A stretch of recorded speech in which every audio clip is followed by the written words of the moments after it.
India's most violent movie. ആ ഒരു tag ലൈനോട് കൂടി ഒരു ഹിന്ദി സിനിമ റിലീസ് ചെയ്തു. 100% ആ ഒരു ടാഗ് ലൈനോട് 100% നീതി പുലർത്തുന്ന ഒരു സിനിമ കിൽ. കിഡിലൻ ആക്ഷൻ മൂവിയാണ്. കിഡിലൻ ആക്ഷൻ മൂവിയാണ്. ഒരു രക്ഷയില്ലാത്ത ആക്ഷൻ മൂവിയാണ്. നമ്മൾ പെട്ടെന്ന് കയറ്റി തിരിച്ചു പോകുന്ന രീതിയിലുള്ള ചോര തെറിക്കുന്ന ഒരു കിഡിലൻ ആക്ഷൻ മൂവി തന്നെ അറിയാം.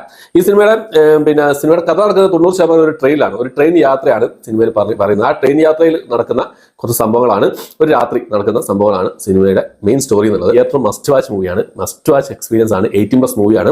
ഒരുപാട് ചോര തെറിക്കുന്ന രംഗങ്ങളുണ്ട്. അടിച്ച് തിരിഞ്ഞു പോകുന്ന രംഗങ്ങളും പിന്നെ കയത്ത് അറക്കുന്ന രംഗങ്ങളും ഫുൾ ചോര ചീറ്റുന്ന സാധനങ്ങളാണ്. അടിച്ച് പതം വരുന്ന രീതിയിലുള്ള അതുപോലെ ഒരുപാട് സീനുകളുണ്ട്. ഫസ്റ്റ് ഹാഫ് അത്ര അല്ലെങ്കിൽ സെക്കൻഡ് ഹാഫ് 3 ഇരട്ടിയാണ് സെക്കൻഡ് ഹാഫിൽ. ഒരു രക്ഷയില്ല മക്കളെ. ഏതറ്റം വരെ ഒരു പ്രിയപ്പെട്ടവർക്ക് വേണ്ടി ഏതറ്റം വരെ പോകാൻ പറ്റും. അങ്ങ് അടിച്ച് കയറുന്നുണ്ട്. ലക്ഷ്യ എന്നാണ് നായകൻ.